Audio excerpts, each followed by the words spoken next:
Hello, everyone. My name is Gilda Ross. I'm the Glenbard Student and Community Projects Coordinator. This is a topic I have been, and many of you I know are very interested in. Don't call them soft skills. We're going to find out why that's true tonight. Very quickly, I want to thank you for the gift of your time. I want to thank all the sponsors and our promotional partners like the Regional Office of Education. Amber Quirk is here representing the Regional Office of Education tonight. We are so grateful for all of you. Our ask of you is to please share this resource. This is the GPS Parent Series is free to families everywhere. Do check out our past programs on our YouTube channel. Like us on social media and share. Very quickly, let me tell you about upcoming events as we close out this year. We're not done yet. On Thursday, there is a very important question that all parents, all those who work and love children will want to know about. Thursday, May 1st, Jonathan Singer, who is professor at Loyola University, will be talking about the signs and the symptoms of suicide. Suicide, let's talk about it. It will be a virtual event at noon and at 7 p.m. and in person at the Carroll Stream Public Library at 7 p.m. with a resource fair at 6:15 with giveaways, health assessments, information you need to know like summer opportunities for your child. So if you are in our area, please join us this Thursday, May 1st in person at the Carroll Stream Public Library. That's in partnership with the DuPage County Health Department and our community partner in Carroll Stream. Then the following week, we have Dr. Ronald Ferguson. For those of you who work with young children or live with young children, you won't want to miss Dr. Ferguson. He has the formula for raising happy, healthy young children. You won't want to miss that. Start circling your calendar because we've got our events coming up for next year already. We're starting off with executive functioning skills and organizational skills with our favorite Sarah Ward, Kristen Jacobson. That's on Thursday, the 21st, noon and 7 p.m., a virtual event. And then again, another favorite, Lisa Demore, will be back with her friend Susan Dominus, who has a book called The Family Dynamic. How do siblings impact student success? What's the family dynamic for student success?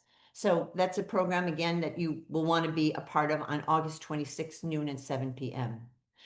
Without further ado, I have the honor of turning it over to Melissa Creech. She is at Glenbard as the Executive Director of Teaching and Learning, and she wants to tell you very briefly about a program we have organized for tomorrow. Thank Melissa? you, Gilda, and thank you so much for making this event happen tonight. We are so excited to have Trevor Muir as our keynote tomorrow at a very special event, our District 87 Fest, which is a celebration of instructional coaching and best teaching practices. We're going to have about 160 educators sharing best practices, leading their own table talks about the work that they're doing, and listening to a wonderful keynote from Trevor Muir. So we're really excited about our event tomorrow, and we're glad we could combine efforts with GPS and share our keynote. So with that, I would like to introduce our Regional Superintendent of DuPage County, Amber Quirk. Hey, thank you, Melissa. I'm so honored to be here. I'm very excited about this topic with all of the work that we've been doing to help students gain internships around the county. I'm very intrigued to learn more from Trevor. So let me go ahead and introduce him. Trevor is a teacher, author, creator, and co-founder of the New Teacher Academy. His books, The Epic Classroom, The Collaborative Classroom, and New Teacher Mindset have helped teachers worldwide to create purposeful and dynamic learning experiences. Trevor has taught in middle school, high school, and college classrooms, as well as a pre-service teacher at Grand Valley State University. He was a national faculty member for the Buck Institute of Education, and his work has been featured in the Huffington Post, Edutopia, and EdWeek. Trevor's inspiring and informative videos have been viewed over 30 million times. At the heart of Trevor's work is the conviction that every student has the potential for greatness and that every teacher can be equipped to unlock that potential. Without further ado, Trevor Muir. Thanks so much, Amber. I really appreciate that. And hi, everybody out there. Welcome to my hotel room, because I am actually just around the corner from Glenbard right now, where I am so excited to dive into kind of what we're talking about tonight, but a little bit more of the educator focus. Tonight, I am so excited to talk to all of you about this topic. And the name of this presentation is Stop Calling Them Soft Skills. And the one I sent to Gilda is Essential Skills that Employers Want, or something like that. But what I've decided to rename it is Stop Calling Them Soft Skills, because there's nothing soft about being fired. And that's what we're going to talk about tonight. So I'm going to go ahead and share my presentation here, and then we're going to get right into it. A little bit about me, just so you don't know. I live in Grand Rapids, Michigan, about 4 hours north of where I am right now. And so I had a very beautiful, lovely blue sky drive down here today. I'm excited to be here for the next day, getting to dive into this. So let's stop calling them soft skills, because there's nothing soft about being fired. I'm going to start with this. And just so you know, I like to tell a good story. So I'm just going to share some stories with you, and hopefully we can connect the dots from some of them. And the first story I want to tell you is a story about me when I was in high school. When I was in high school, this video really encapsulates what my life was about. I grew up in Florida, and I used to do things like jump on the back of live alligators. I used to jump out of airplanes. I mean, I was a guy with a lot of passion and life. This is me at a little school talent show. And just so you know, that's not real hair, it's a wig. But, you know, if you knew me outside of school, you would have known this kid that was full of energy and life and passion. But if you would have known me in school, you wouldn't have seen this excited kid. You wouldn't have seen the kid that got so geeked out about jumping on the top of live alligators. And I'd like to dedicate this presentation tonight to Steve Irwin, the crocodile hunter. But yeah, that was me outside of school. But in school, I was often the quieter kid.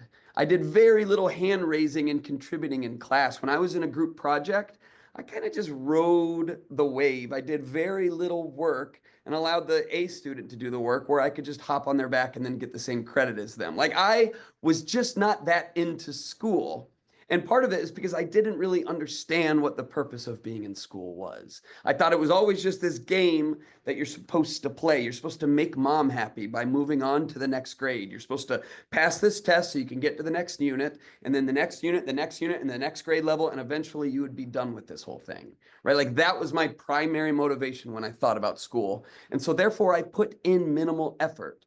So much so that by the end of my senior year of high school, I was like a 2.75, 3.0 average, not stellar grades, but it was enough to get by, because again, that was my motivation. But then came the end of senior year, when it was time to start, or actually it was midway through senior year, where it was time to start applying for jobs, or applying to get into college, which was like the next job for me.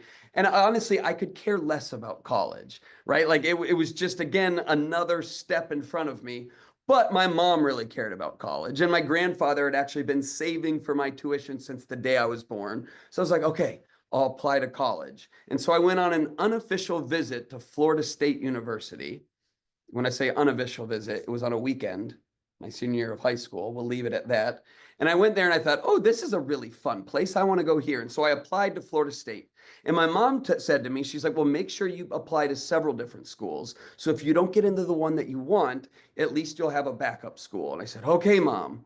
But I didn't listen to my sweet mother. I applied to one school. And then when the acceptance letters started coming in, my friends started getting their acceptances, mostly to Florida State, because that's where we all wanted to go together. But my letter didn't come in. And then that second half of senior year kept going by, and I still wasn't getting my letter until May of that year. I got this letter in the mail with this emblem on the front, and I ripped it open as fast as I could. And it said, "Dear Trevor, we would like to invite you to be on the wait list at Florida State University." I was like, the wait list? That must mean I just need to wait longer than everybody else to get in. And so when my mom asked me if I got in, I said, yes. And I left out about the bit about the wait list. And she was so proud of me. And my grandpa was so proud of me. He gave me a check, and we threw a big party. And I just didn't get around to letting people know that I was on the wait list to Florida State University. And then I graduated high school, and that whole summer went by, and I was still on that wait list. And finally, it was a week before the very first day of freshman year of college, and I still wasn't in, and everybody's moving away to college, and I'm still on this wait list. And so I didn't know what to do in this situation. College was 6 hours from home. And so I went to my mother And I did what any mature 18-year-old boy would do in this situation. I gave her a big hug. And I said, Mom, I'll see you at Thanksgiving. And I moved away to college, even though I didn't get into college. And I didn't know what to do. And so I moved away. And then that Friday before school started, I went to the dean of admissions office and I said, hey, can I meet with the dean, please? And the secretary said, do you have an appointment? I said, well, no. And she goes, then you're not going to be able to meet with her. It's the day before school starts. I said, can I sit in the lobby and wait? And she said, you're welcome to wait.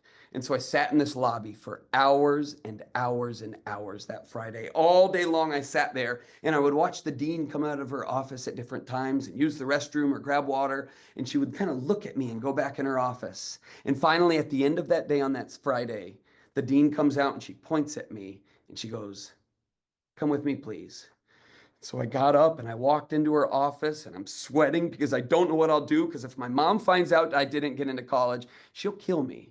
And I'm not just exaggerating. I'm from Florida. That's what they do back where I'm from. And so they came and I sat down in the dean's office and she said, what can I do for you? And I said, ma'am, and I just got these big old tears welled up and I got as earnest looking as I could. And I said, ma'am, I've been on the wait list since January and I'm wondering if there's any way I'll still get in. And she said, you mean by Monday? I said, yes, ma'am. And she goes, oh no, if you're still on the wait list, that means you didn't get in.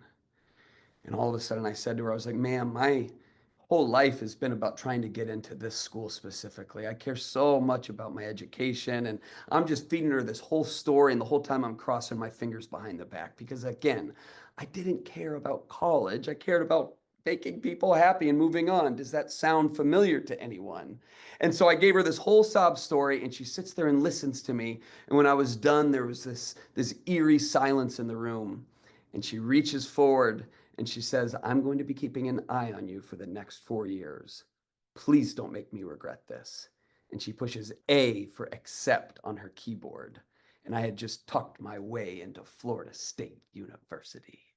And I was just so elated, and I left her office and I'm jumping for joy, except I'm not jumping for joy at the fact that I'm going to go to this world-class university. I'm not excited by the fact of what I'm going to learn the next 4 years. I'm not excited by the fact that I'm going to go to the same school that one of the first astronauts in space went to. I'm going to go to the same school as the famous author Hunter S. Thompson. I'm going to go to the same school as Burt Reynolds.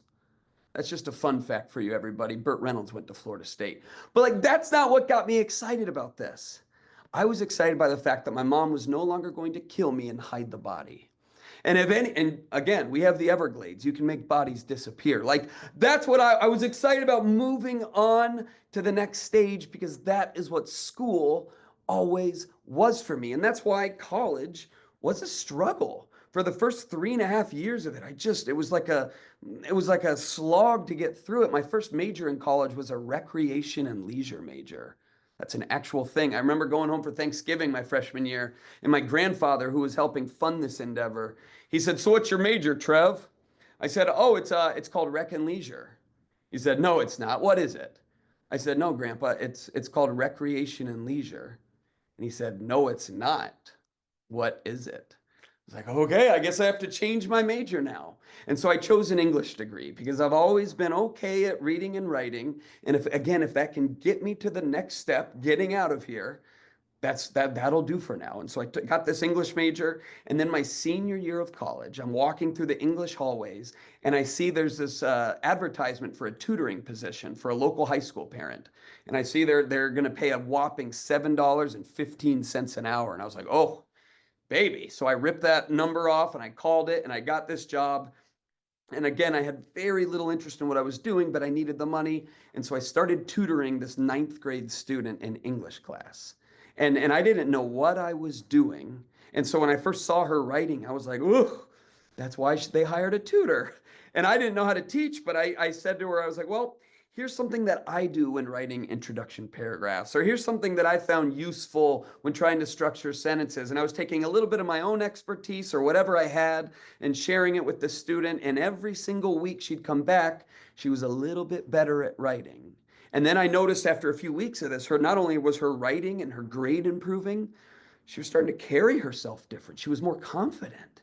And so we kept going. And by the end of that semester, this girl got the first B of her entire life in English class. And I remember her mother's name is Cindy. I remember Cindy was just like had tears in her eyes on my last day. And she said, "Thank you so much. You have no idea what this means to our family." And I said, "You're welcome." And I remember leaving that last appointment thinking like, whoa, I didn't know I could do this. I didn't know that I could take something that I like to do and that I might be okay at, maybe good at, and I could share it with somebody else and it would have an effect on their self-esteem and their skill. And it's like, I like this. And I remember sharing this with a mentor, and he said to me, he's like, "Oh, Trevor, what if you were a teacher?" And I like spit in his face. I was like, "Oh." It's okay. This was pre-COVID. You were allowed to spit in face. No, no spitting. I didn't spit in his face, but I laughed. I was like, that's a ridiculous notion. Why would I want to be a teacher? My whole life has been about trying to get out of school. And he's like, "Oh, I hear you. But surely you've had educators or teachers in your life who you enjoyed and learned from." I was like, "Well, yeah, I mean, some." And he's like, "Well, who are they?" And I was like, "Well," and this was a real conversation we had. I said, "Well, I had Mr. Peters in sixth grade who helped me get through my parents' divorce. Couldn't have made it without that guy.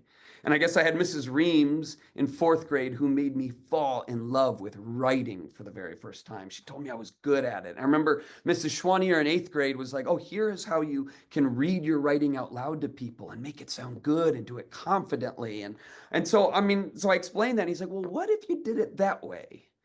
And it got my wheels turning. I was like, well, I could do that, couldn't I? Like, what if I was a teacher? And so after this tutoring experience, it's like I had this spark. And so when I graduated my undergraduate degree, I did what anybody would naturally do in this situation. I moved from Florida to the Midwest so I could go and pursue a teaching position.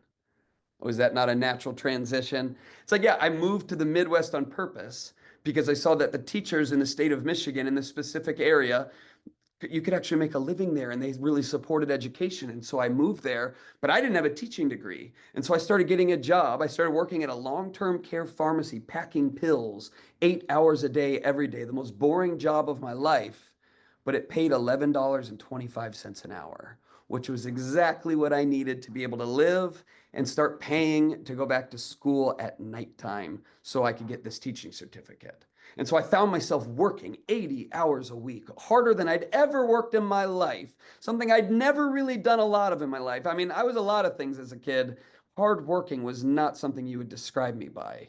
But all of a sudden, I was working my tail off, because if you don't work hard, you're not going to achieve this goal you have. You have to support yourself and you have to go to school. So I was developing what you might know as work ethic. I was developing it.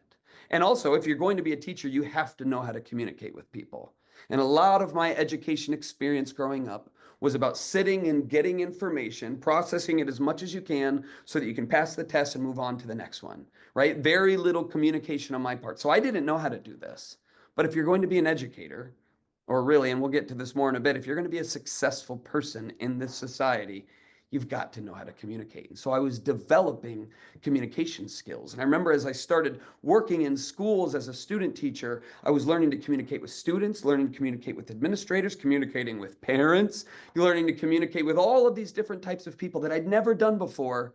But if I don't do this, there's no way I'm going to achieve this goal that I have for myself. I was learning how to collaborate.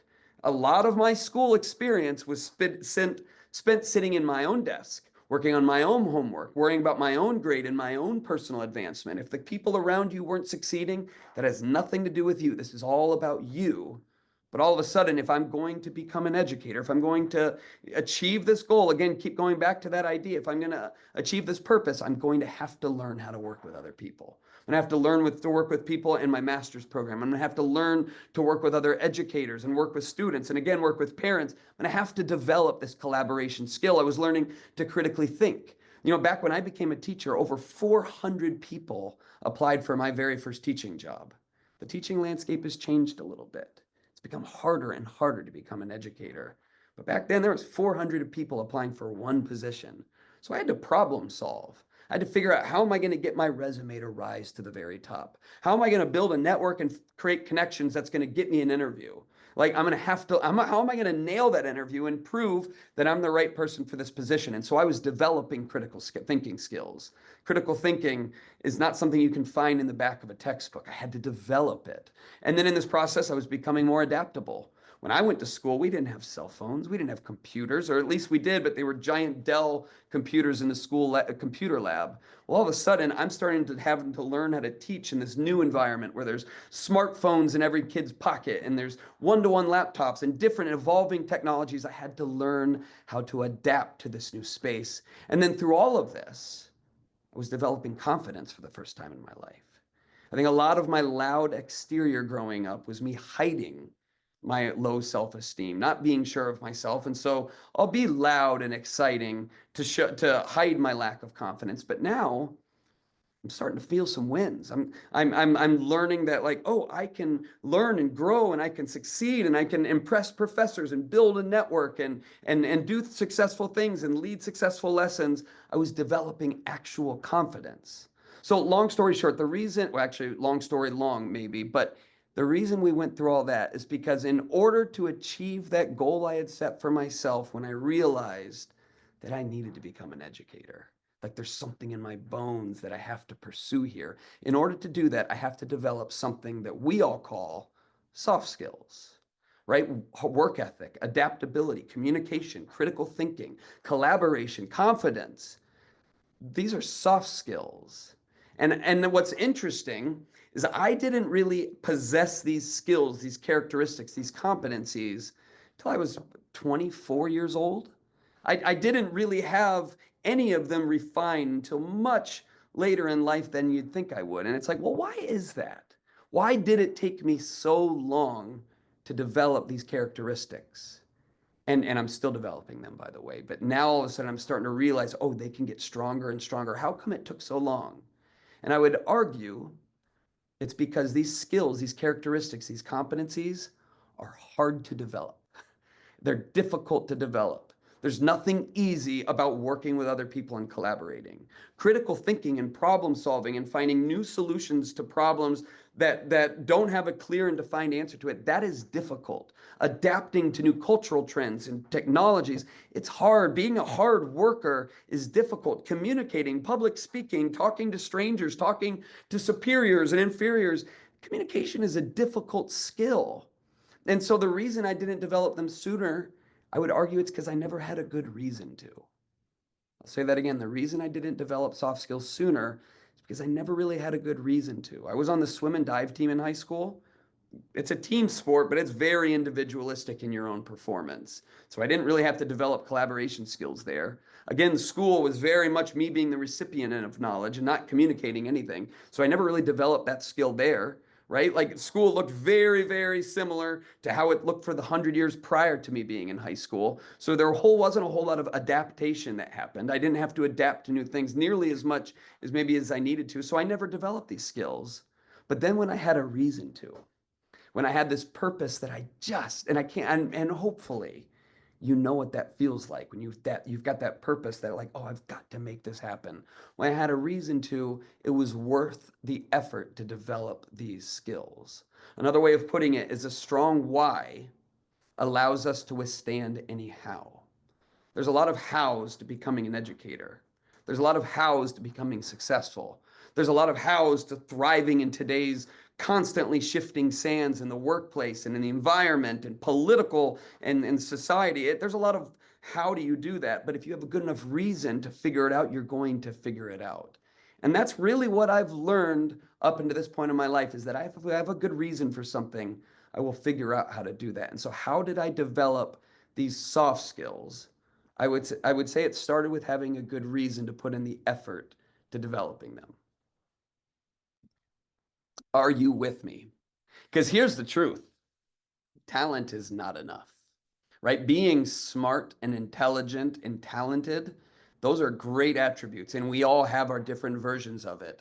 But it's actually not enough to find success. I know it would not be enough to become the educator that I wanted to be and get hired and then do some of the things that I've done in life since I started that journey of becoming an educator. Talent is purely just not enough. And there's even research that shows it. If you haven't read the book Grit by Dr. Angela Duckworth, I strongly recommend you read it. She did these big long form studies to try to figure out, what do successful people have that not successful people don't have? And when she says success, she's got a bunch of different metrics for it. So she's talking about income, but then also contentment levels and happiness and health and well-being and safety. What do people there have that a lot of people who are not successful but come from similar circumstances, what do they not have? And what she boiled it down to is this term called grit. One of the big studies she had, she went to West Point and all the recruits there. And on your first day to become a soldier at West Point, you have to go through what's called the Beast Training. And the Beast Training is another name they give it is Hell Week. It's a really, really grueling, difficult week where you have to show that you've got what it takes in order to move to this next step. And a lot of people don't make it through the Beast Training process. They drop out and say, okay, this is too difficult. I can go and be a college student somewhere else and not have to put myself through this. But then, of course, many students do make it through it. And so she did these big long form studies to figure out, what did the kids who made it, the students made it through it, have that the others didn't? And so she looked at GPA, no correlation. She looked at SAT scores, no correlation. ACT scores, no correlation. She looked at IQ, no correlation. The strongest correlation she had between the students, that the people who made it through the beast and the ones who didn't, is what she calls grit, what she calls a passion and perseverance. So the ones who made it through had a higher level purpose driving them through the work. They weren't doing it just for a paycheck. They weren't just doing it because, hey, this is my only option outside of high school, and so this is what I'm going to do. There was something bigger driving them. Some students, it was patriotism. Some of them was loyalty to family. Some of them was defeating the odds. But there was always something bigger pushing them that helped them do the very hard work of making it through it. And that helped support her hypothesis that grittiness is one of the most important attributes for finding success. She says passion and perseverance are the strongest monikers for success. Hold on one second. For some reason, my Marriott TV just turned on. Pause. Well, that's a first, everybody. And if this was my first time doing this, I would be sweating bullets right now. But you know what? You learn to just move with it. That's a little bit of grittiness right there. We can all adapt. So I don't know why that turned on. Maybe there's a ghost in this hotel room with me. But either way, I just find that really fascinating, that talent isn't enough to help you be successful. And I think that kind of shakes up what the societal notion is. So many of us are raised, and so many of our young people are raised with this idea that if I'm talented enough, I can be whatever I want to be.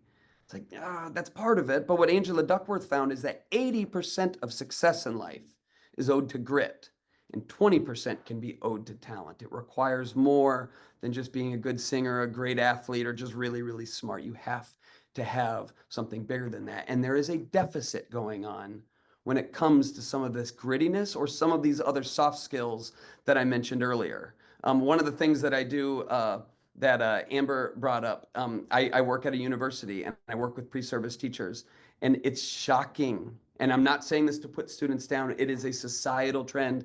It's shocking how many of these soft skills that I listed earlier and that I'm not seeing in a lot of young students right now who are about to step into the workforce, about to step into citizenry and living outside of the education system. I remember I asked students right after COVID, when we first got back to in-person, I said, so what do you all prefer, the in-person experience of being with me and learning, or did you like the virtual better? And I'm telling you unanimously, 100% of my students said, oh, I get way more out of being in person, and I like being in person more, but I prefer to stay virtual.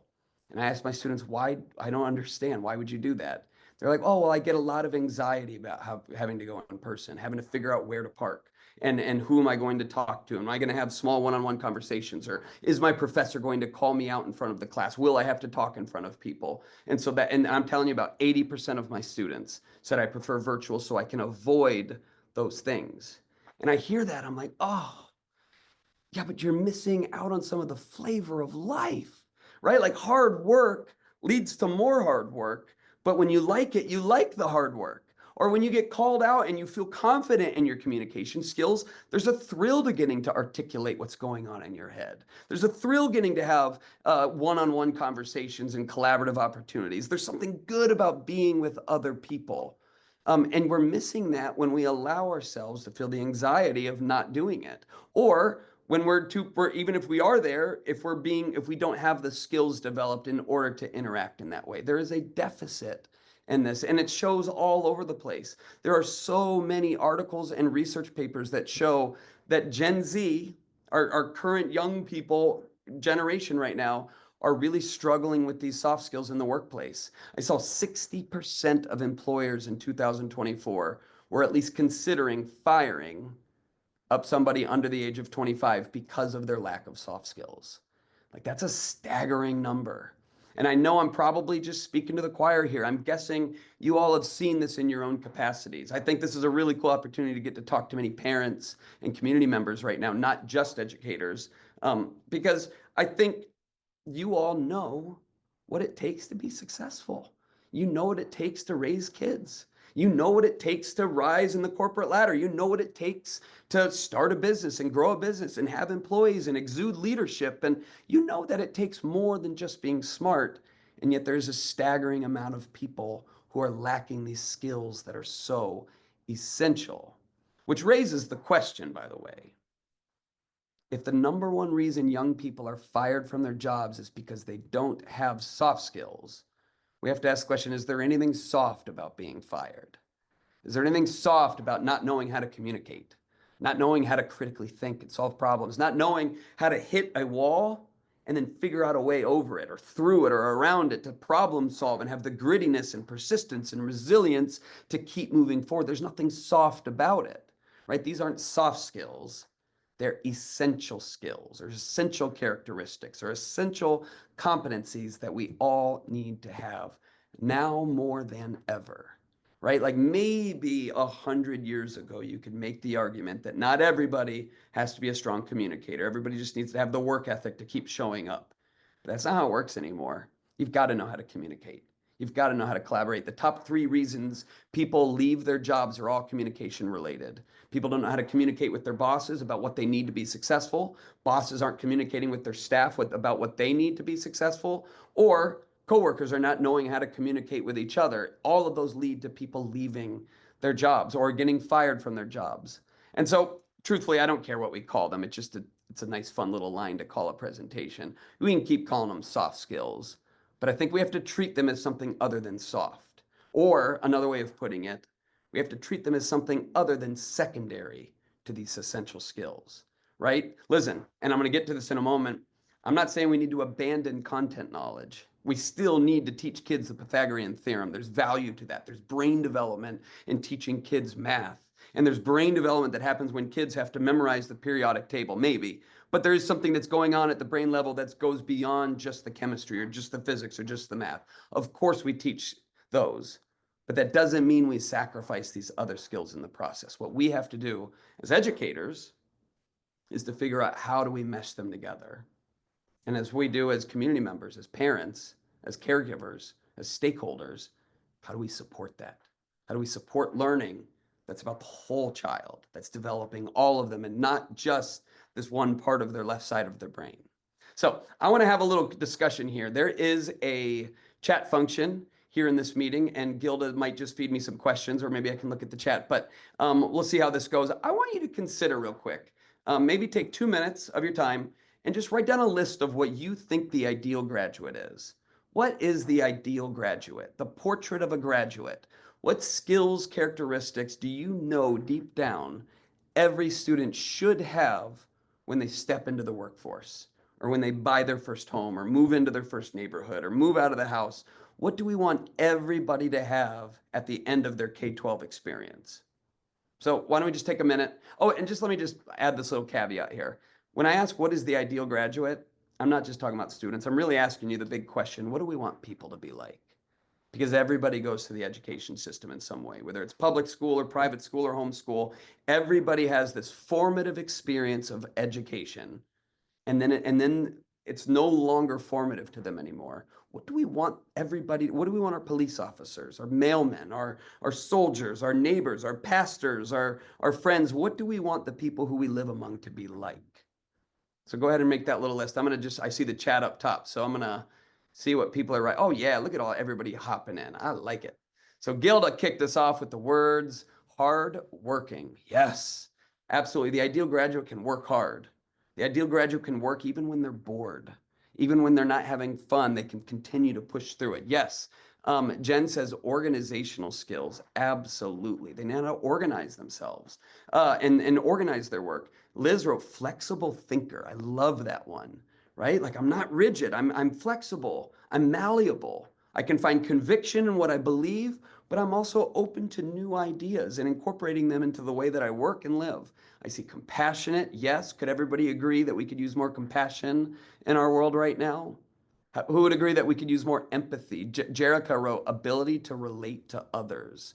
Do you think we could use more empathy in our world? Yes. Melissa, so good. Collaborator, communicator, critical thinker, self-empowered, creative, embraces diversity. Yes.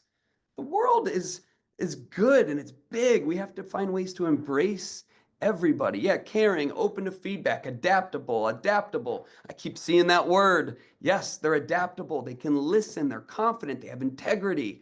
Wen wrote, they're happy. Yeah, all of these are so good. And feel free to write more because I think it's inspiring to see what we all agree with. I'm guessing the people who wrote adaptable didn't read other people's responses and wrote that. No, a lot of us agree to be successful, you have to be adaptable.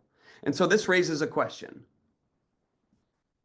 If we want our students, if we want our kids to leave our influence, to leave our homes and leave our school as hardworking, critical thinking, empathetic, kind, happy, organized people, if that is what we want, we have to ask the question, is school at its core designed to produce the ideal graduate? Is that the main idea behind school?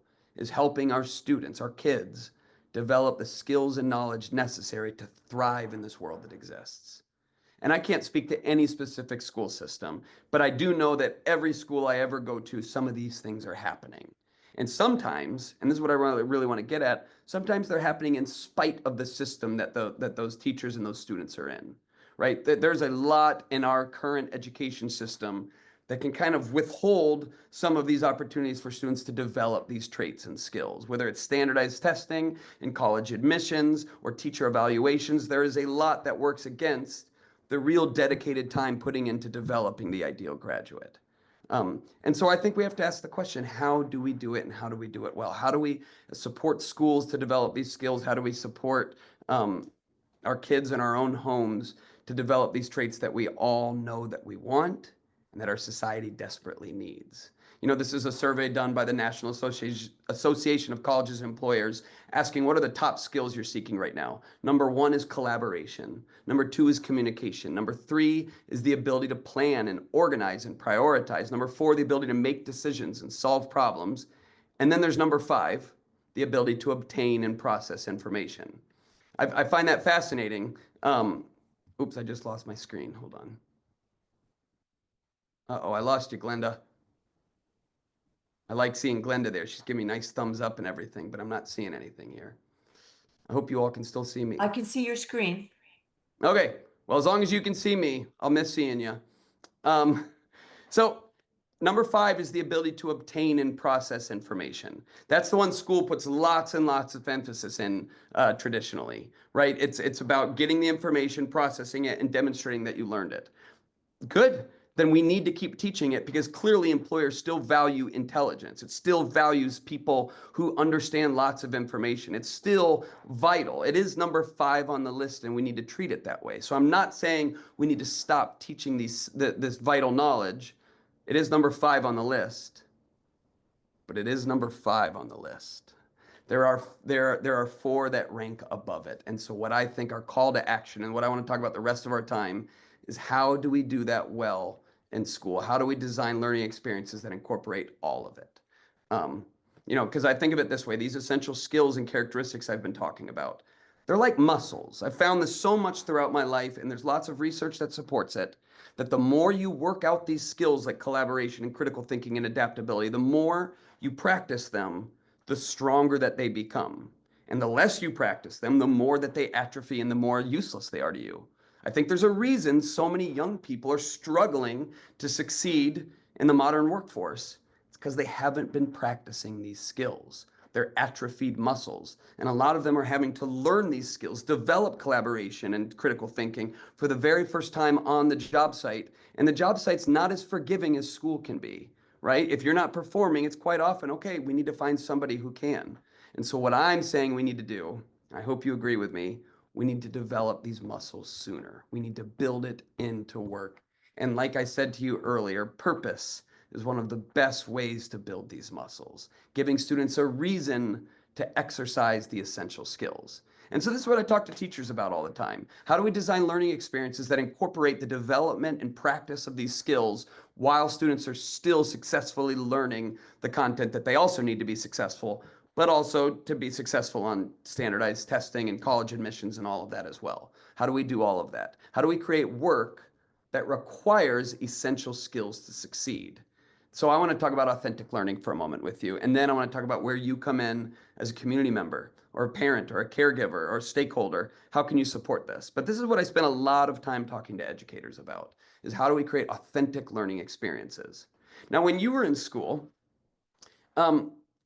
you might have done a lot of projects, but quite often the projects you might have done in school were dessert projects rather than main course. The dessert is the meal that comes after the meal. You don't need a dessert in order to survive. There's not a whole lot of vitamins and sustenance in the dessert. It comes after the meal. It's not necessary. It's nice sometimes, but you don't need it. What you really need is the protein and vitamins and sustenance that comes with the main course. So what often happens in school is, hey, we're going to learn all about volcanoes and how they work and igneous rock and plate tectonics. We're going to do all of that. And then after you take the test, you're going to get into groups and you're going to create a model volcano. Okay, fun, but it's a dessert. If you never created this model volcano, you would have still learned the same amount about volcanoes. It was something that came after the meal. And so as a teacher, if I tell students, I want you to collaborate on something that doesn't really have that much of a grade, and you actually don't need it to pass this unit, it came after the unit test, a lot of students are going to say, no, thank you. Why would I do the hard work of working in a group with people I don't know and don't necessarily like, or I don't know how to communicate with? Why would I do that when I can just ride on somebody's coattail and get the 10% that's usually attached to dessert projects, right? It's like a dessert. It's not necessary. Or how about this? We're going to read the book of Mice of Men. We're going to talk about it. We're going to discuss it. You're going to write book reports, and then you're going to take a unit test. And then I'm going to put you into groups, and you're going to create game boards to demonstrate your learning, and we're all going to play those. Okay, fun, but not necessary. This is more like an assessment than anything, a really involved, time-consuming assessment. They're not learning about the content of the book from this. They're doing something with it afterwards, after we've already done all the work. It's a dessert that comes afterwards. Or how about this? I was in California last year, and I was working with a bunch of fourth grade teachers there, and they told me about the Missions Project. Since 1971, every single student in the state of California in fourth grade has to create a scale model of one of the missions that founded the state. They have to learn about it and then create a scale model and turn it in at the end of the unit. Every kid's been doing that for the last 54 years. And let me tell you, the teachers in California hate the Missions Project because they know that it's a dessert. It's something that's not necessary. They know moms are just putting it together the night before it's due. Right? They know that older siblings are giving their younger siblings their models to turn in. Right? They know that capitalism will always find a way, and for $28.49, you can go on Amazon and buy a scale model of one of the missions. Right? It's a dessert. We don't need it. And so it drives people crazy. This doesn't actually develop the skills that we've been talking about nearly enough because a lot of students are not motivated by them. They're not essential. They come afterwards. What I want to talk about is how do you build main course learning experiences that are actually authentic and require that students exercise and develop these skills to be successful. You know, another way of putting it is how do we create service learning opportunities? Opportunities where students are not just learning for themselves, they're actually serving something or someone or some place or some idea while they're learning the content. And what research shows is that when students are engaged in this type of learning that's purposeful at its core, There's a huge uptick in students' social development. Students actually collaborate better when they're doing work that matters. There's emotional development, less depression, less anxiety when students are doing work that matters to them, which makes sense, right? Humans, it feels good to help others. It's enriching. And so when students are doing purposeful work, it helps their emotional well-being, their behavioral development. Students are easier to manage, less behavioral issues when they're doing work that matters, which makes sense, right? Are you all better behaved when you're doing work that matters? Has anybody here ever been to a staff meeting that could have been an email? Yeah, I bet you have. And I wonder if during that staff meeting you ever felt that temptation to pull out your phone and play on it a little bit. Yeah, of course you did, because you know that they could have just sent bullet points to your email and skipped the early meeting, right? Have you ever been to a staff meeting that mattered to you? I bet you have. I bet you've been to a meeting where a big initiative was being launched or a big problem was being solved and it was all hands on deck. Were you more attentive in that meeting?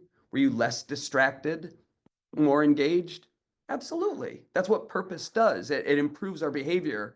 But then also, there's loads of research that shows that when students are doing purposeful, meaningful work, there's a benefit to their cognitive development. Students actually learn more academically when the motivation for learning that academic knowledge wasn't just a grade, wasn't just about their own personal advancement, but it serves something bigger than themselves. So I want to give you an example of what this looks like and why it has such an effect. Some people call this project-based learning or problem-based learning or authentic learning or epic learning. Who cares what we call it? I think we get a little consumed with naming things. I think at its core, it's saying it's purpose that's driving student work. It has an effect on their advanced placement rates, on their science and math and reading levels.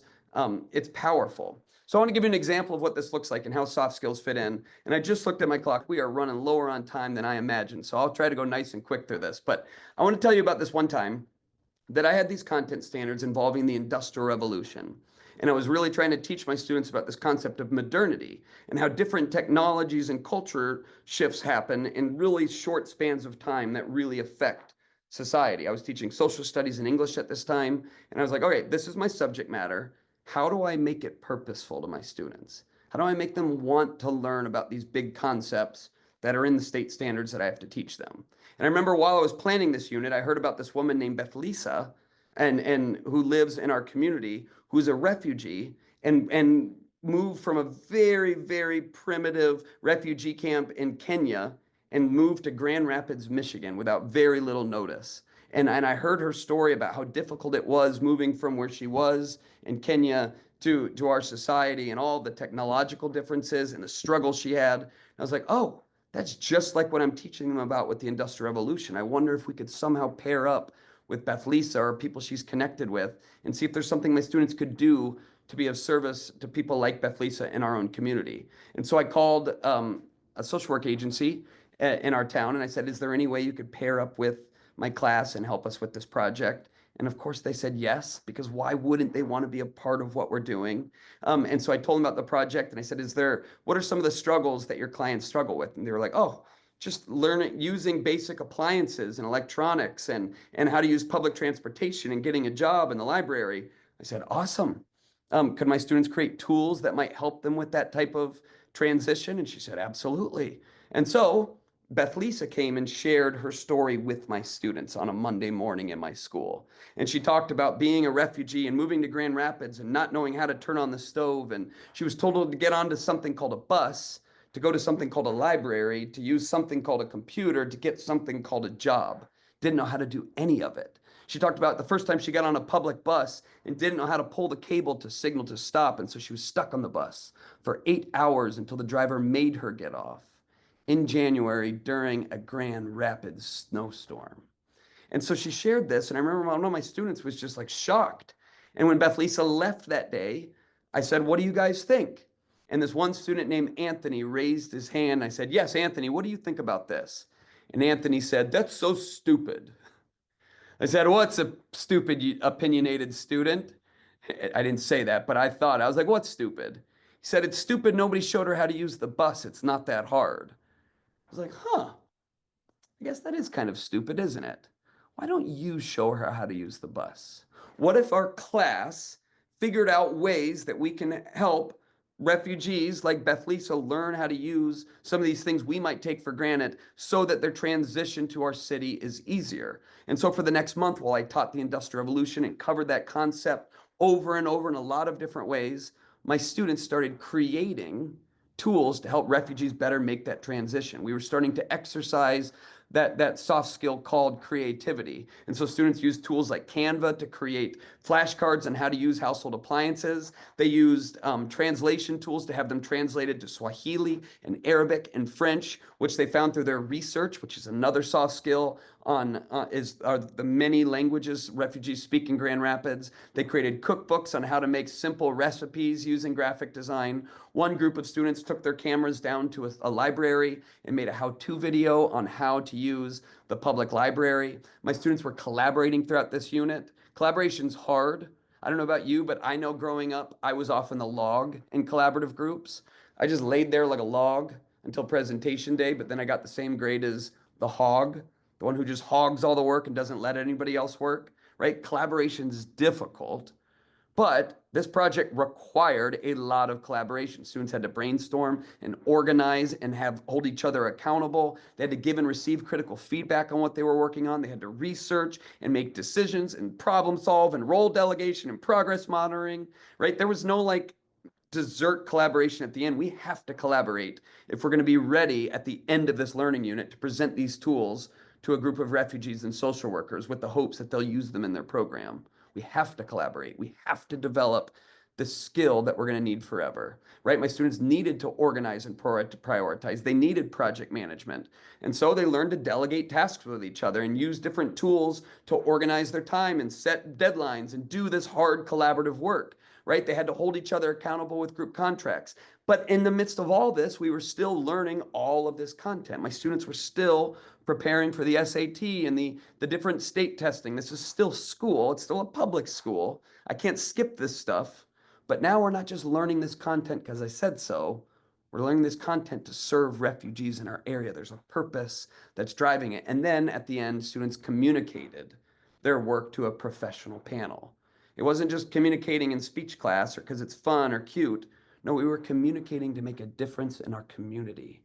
And not only were they making a difference that day by serving these refugees, they were developing a skill that they're going to need forever, right? They were developing that essential competency that they're going to need the rest of their educational career, but also the rest of their lives. And then through all of this, they were developing confidence. You know, that boy, Anthony, I told you about, I didn't see a whole lot out of Anthony up until this point of the year. He kind of just sat back there and just didn't really do a whole lot. And then the public transportation thing came along and he got into it. Anthony himself rode public transport all over our city. And so he already had a handle on it and he wanted to create a video to show refugees how to use public transportation. And so Anthony went down to the bus stop with his group and their cell phones and they filmed a whole video on how to use public transportation. And then when they presented this video to the panel was so into it and they clapped for them. And then they literally said, hey, we love this. And we're actually doing a workshop tonight on public transportation. Is there any way you could burn this to a DVD for us so we can take it and show it to a new group of refugees tonight? And of course, Anthony and his group were like, what's a DVD? Right? What's a DVD? But like they burned it and they used it. And to this day, I got an email not too long ago from that agency saying, hey, we still show that video in our waiting room at our agency, showing how to use public transportation. It's still being used to serve people. Come on. Right? Like that's the good stuff. That's not artificial confidence. That's just not just a subjective pretty grade being put on an assignment. That's real impact. I often like to say, yes, school's about preparing kids for the real world. The real world is also school now.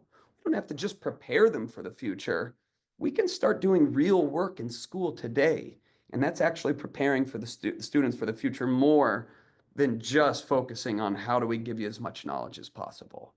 I just got to tell you before we wrap up our time together, I got a Facebook message from Anthony not too long ago.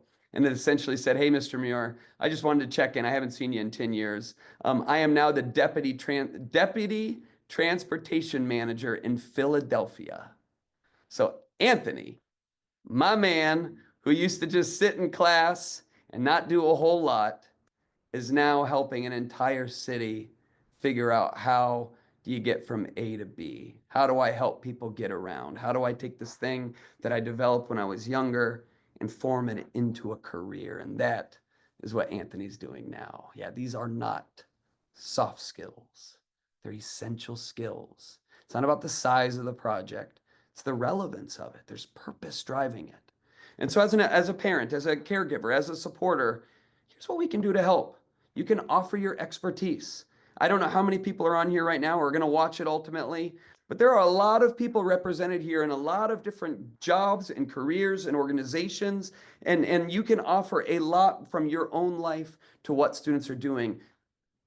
Offer it. Send your principal an email saying, hey, I work at a law firm. If that is ever applicable to your students, please let them know. I'd love to come and talk about it. Hey, I work in transportation. I'd love to chat with anybody that might do this. Hey, I'm a professional engineer. If you ever have a physics class that wants to present to me, I'd love to hear what kind of work they're doing. Offer your expertise. You are an expert, and you have a bunch of kids in your community that could use your expertise. So offer it. Make learning more authentic. Use your own network. You know, if there's 100 people watching this, I bet there's thousands of people connected to everybody in here. So use your network. Ask for favors to make learning more authentic for students. Attend showcases. Go to events. Show teachers that, hey, I don't just say this is good what you're doing. I want to show you that I support this type of work because I know how necessary it is. So I'm going to show up. I'm going to be a part of this. And then ask your students questions. What kind of authentic work did you do today? Hey, have you collaborated lately? Tell me, has that been hard? I know it's been hard for me sometimes. Tell me, how's that been going? Have these conversations. We cannot ignore the absolute importance of developing these skills. We've got to support this type of learning. And I just want to say it one more time because I think we need to scream it from the rooftops. We've got to support this type of learning. Because if it isn't happening in school, and if it isn't happening at home, I think the result of that is what we're seeing in our society. High attrition rates from jobs, a politically divided populace, people on social media who don't know how to communicate kindly and with each other, right? Like it's what we have. And so how do we support this learning so that we can have a rich, robust society with our kids leading it because they have these essential skills, characteristics, attributes that you need to be successful. So we're going to support it at school and we support it at home. And I wanted to leave a little time for Q&A, so I'm going to skip these last little stories. But I will say supporting it at home is productive struggle, allowing our kids struggle, letting them fail, letting them be bored, letting them develop grittiness to get over hard things. We have to allow it as hard as it is. And I could go all day about it, but I'll just say I'll let our kids struggle because that is how you develop those muscles that only get stronger. And then also, and I'm not going to harp on this, but limiting the amount of time kids are spending in front of screens because it's really difficult to become a strong critical thinker and collaborator and communicator and confident human being when you're just behind screens. And so I think we can take steps in that direction, but you're all experts on that as well because we're talking about parenting now. So chew on that. How can we develop more of these soft skills in our kids? So I'd love to open up some space for us to have a little conversation. Let's go. Here we go. Yeah, let's go. Okay. So many things that you said, which are excellent, remind me of experts we've had in the past. I think about this thing about kids are wired to do good, and it's our job to help them access that ability, that willingness to do good. You made me think about if you like that young man who's now a transportation expert in Philadelphia. There was an interest that you found. Pour gasoline on your child's interest when you see the interest. And we hear so much about in these parenting lectures about being curious and teaching them to be curious and come at them with a question, less judgment and more curiosity. So about parenting, I go to you now. Now that you have this value, this awareness that you have developed about don't call them soft skills, what are you doing with your children so that they are developing these soft skills in your home? That's a great question. I have a 9 and 11-year-old at home. And honestly, we're pushing them, and you got to know their limits sometimes, but we're pushing them to do hard things. When there's a presentation coming up or an assembly coming up and there's an opportunity to give a speech in front of everybody, I don't say, oh, you have to go apply to give that speech, but I encourage it. I want you to get those reps. I want you to build those muscles. I encourage them to do hard things. That's why I had this slide earlier with a violin. My little girl has been taking violin for the last 2 years. And guess what? She doesn't want to take violin sometimes. It's a difficult instrument. And she really struggles with it sometimes. But man, when she goes up at that recital and she does it and she realizes she's gotten better at it and she gets that real dopamine hit, not just the kind that comes from watching a TikTok video, but the kind that only comes from seeing a task through to completion. When she gets that, all of a sudden it feels worth it. And so I'd say that's one thing we really try to do in our home is let our kids struggle and know that it's good for them as long as they've got parents and educators guiding them along through it. Very good. Amber, I know you turn on your camera first, so go with your question. Okay, well, now I have to switch questions because you kind of just answered one of them. And I'm going to take this to an educator's perspective. And hopefully then any parents on the call can encourage the teachers of their children. I was able to actually visit a problem-based learning school, one of a kind, in Cartagena, Colombia over spring break, and it was amazing. And I just thought, oh my gosh, I would love to bring this back and just have these all over DuPage County. So here's my question though, because I agree with that whole idea. Giving the growing gap between the essential skills that employers are seeking and the traditional way that we educate students, what advice would you give to teachers, like a first step for them to start designing authentic service-based learning or problem-based learning experiences, those that are building the critical skills like collaboration, communication, adaptability that we talked about as a main course rather than an afterthought and maintaining those academic content goals? So just like little advice to somebody who might be thinking about it, but it might seem daunting. Yeah, I think that's an excellent question. And I think it starts with removing the daunting aspect. You don't have to do it all at once. You don't have to go and convert your whole curriculum or tie in every single essential skill into every single learning unit. I think that's not attainable. And what often happens is we go too big and burn ourselves out and it doesn't go well and then we don't want to try it again. And so I'd say, hey, pick a learning unit that you already have, that you feel comfortable with, and what's an authentic problem students can solve while they're learning that content. And how can I introduce that problem at the very beginning? And then maybe give them some time. In my classrooms, it's always been about 80 to 90% of the class time is still working on academic stuff, right? There's no way around it. Academic learning takes time and it's a pretty central piece of education. And so I can't ignore it, but I'm always giving some time to work on projects and I'm trying to reference it. And I'm not able to tie every piece of content into it. When we did the refugee project, you better believe we covered other content during that span.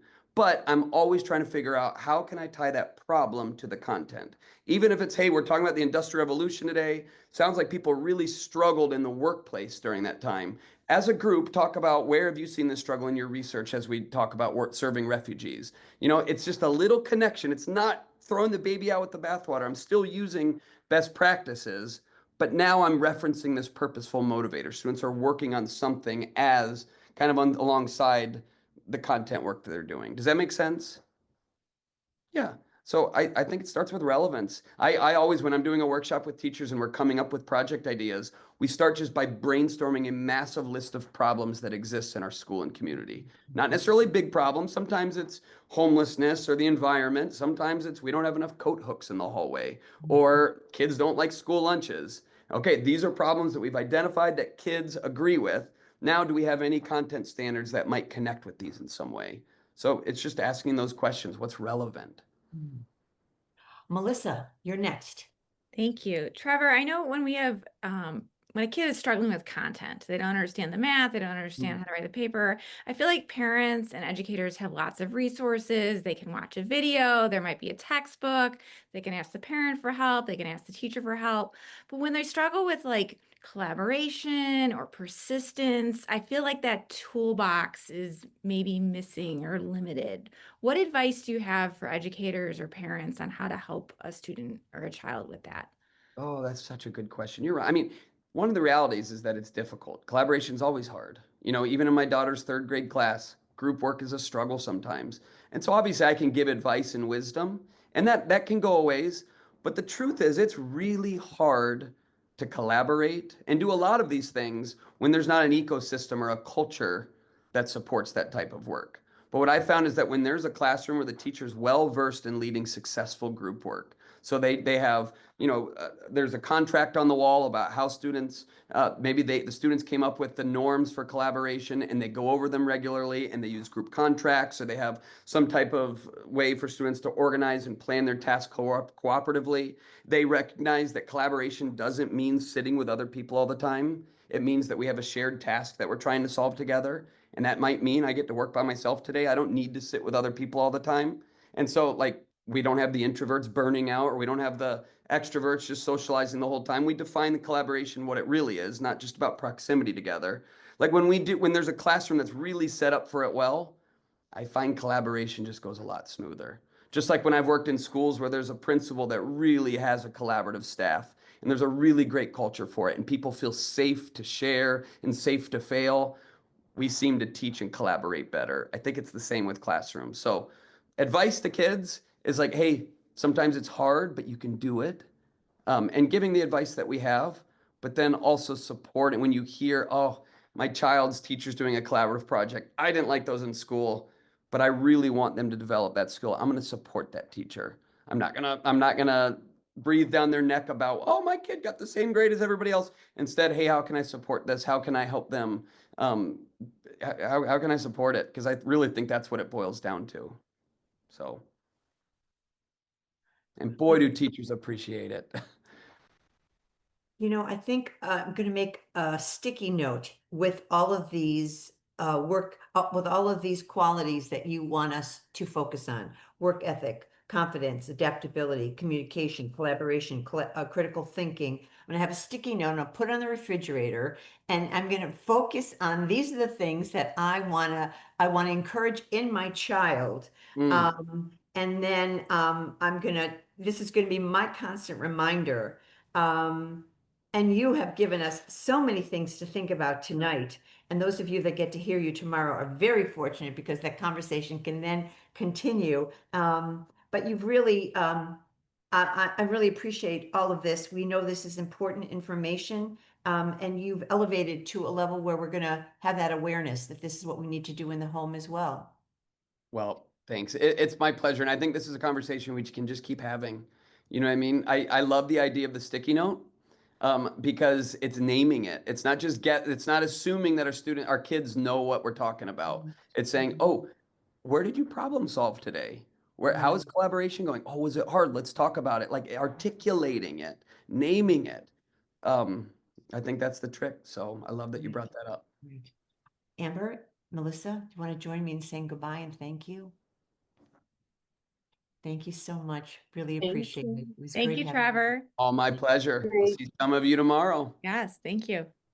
This is where we go hug the kids. So we're going to hug the kids and then we're going to talk about these things that we just learned. So thank you so much. All See you righty. next time, everybody. Thank you so much. Have a Bye, good evening. everybody. Thanks for being here.